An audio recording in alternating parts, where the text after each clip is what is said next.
over 90% of Nigeria's cattle production is in the north, yet half of beef demand is in the south, with the difference between the two regions being above 1,000 kilometers. Now, given the economic cost of transport, processing may be best located to production hubs and demand centers, since the live cattle are more costly to transport than beef.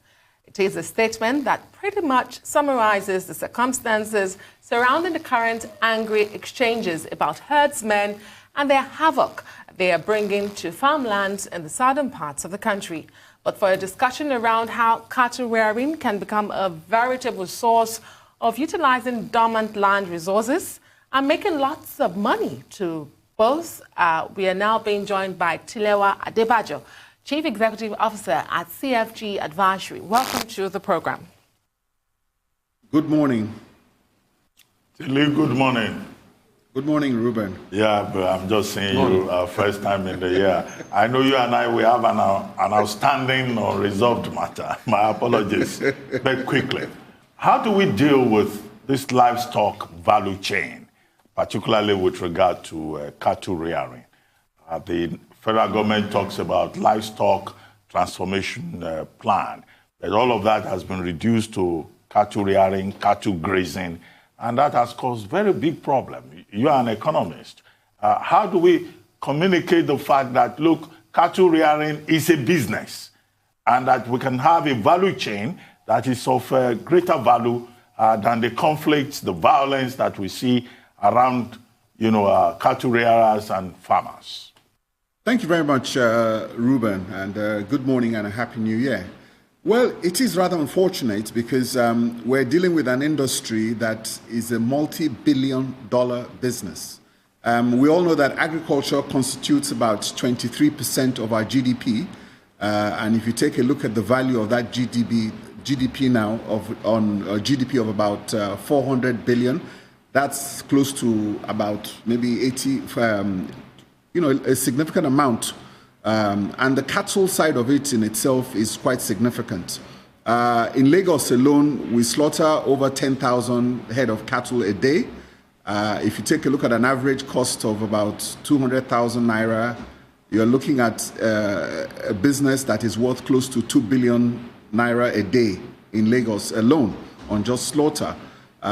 So it's a pretty significant business that we need to regulate and we need to control properly and put in the proper structures. Right now, there's so much fragmentation in that business, and there's no regulation, and I think that is what is causing the problem. Within Lagos, you'll find some regulation in the sense that you now find out that they have meat vans. There's a central slaughterhouse in Okuoba where you slaughter cattle, and from that central slaughter place, you have dedicated meat vans they call eco meat van that takes beef from the abattoir to the markets. So there's a bit of regulation probably at the end of the value chain towards the butchers, but we need to look at an integrated value chain because this is a significant amount of money, and agriculture is a significant part of our GDP, which is close to about $80 billion, and it's not play. Great. So they are those who are proposing beef special processing zones in the southwest, since the demand for beef is high in this part of the country. But let's talk about risk and investment. How enticing is this for investors? And the infrastructure needed to keep such zones operational. How realistic is this, and is it doable? Whenever people ask that question, I always want us to take things from a historical perspective. Since we also have to understand that, this is 2021.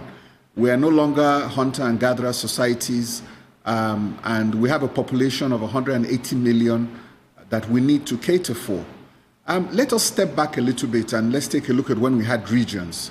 For instance, in the northern region, there's a region called Funtua. I don't know if you've been there, but Funtua is a cotton belt where we grow a significant amount of cotton, which we used to export a lot and still do, and you have a lot of ginneries and cotton mills there. In Kano, for instance, we had the groundnut pyramids, which have disappeared now. You see, in those zones which you have cash crops, and also in the western region, then with the cocoa and the corn and all the areas of cash crops, you cannot have grazing in those sort of areas. And a place like in the Benue State, which is the middle belt of the country and the breadbasket where there's intensive farming, you can have that. So a long time ago, way back in the 50s, and we already put out laws that are quite defined as to how we need to regulate our cattle industry because they cannot destroy cash crops. We need to go back to that. At a point in time before, cattle was actually being put on train wagons and brought to the south. You don't walk cattle to the south. You put them on trains. Mr. Adebajo, I'm sorry to interrupt your flow of thought, but we have to go on a quick commercial break. We'll be right back to talk some more. Please stay with us.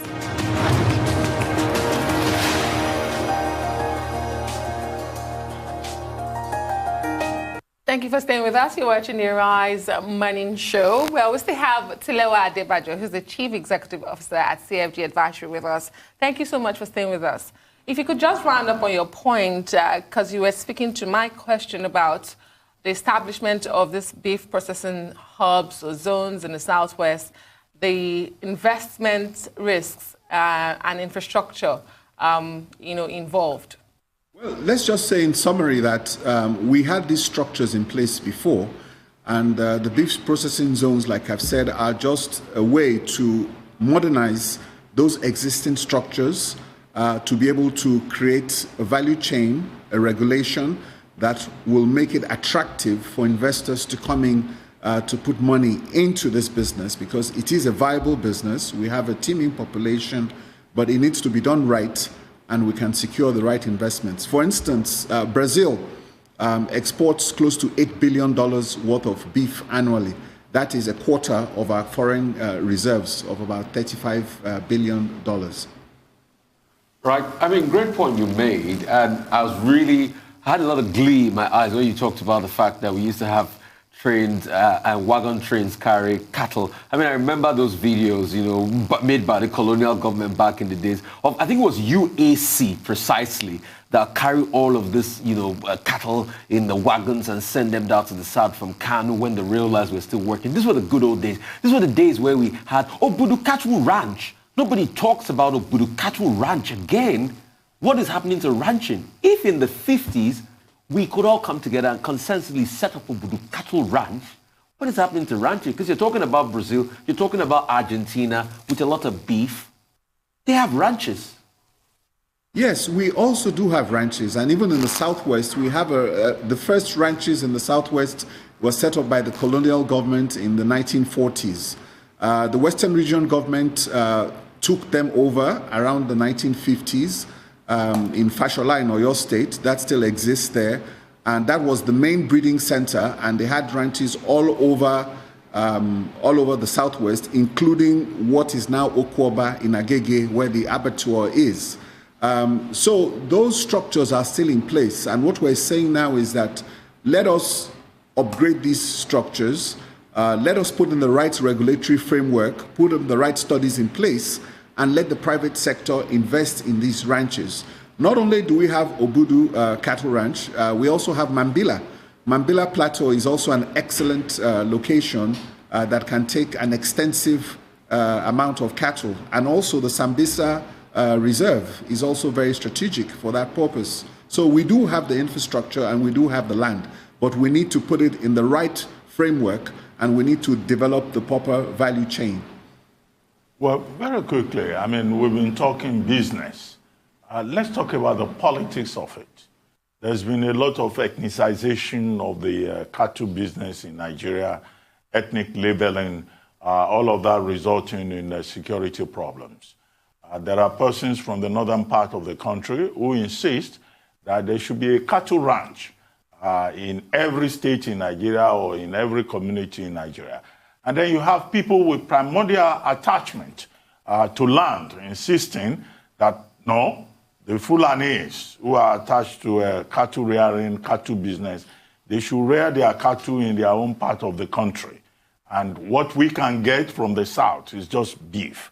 Now, what are your thoughts on the federal government's National Livestock Transformation Plan and this ethnic, religious politics around the cattle business in Nigeria? Thank you very much. I think Pastor Bakari, has answered some of those questions, in his last, the previous guest. And I think he talked about property rights. It's very important that you can't have open grazing in a modern society, and I think that is very clear.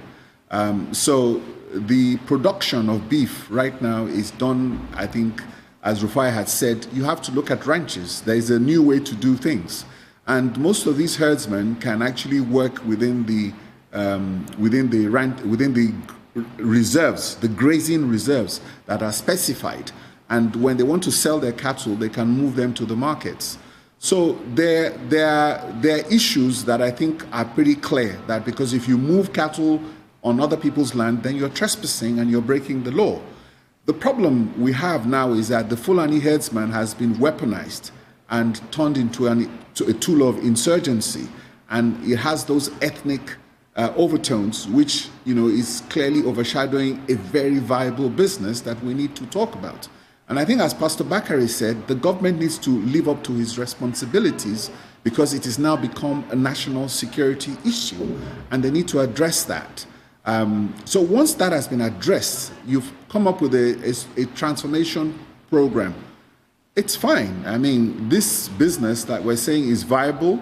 It's $1 billion industry. It has potential. We have so many unemployed people. So once you resolve the security issues, then you can face that business and understand that it is not possible to have a ranch in every state, because you do not have there are factors that affect location of industry. This is basic economics 101.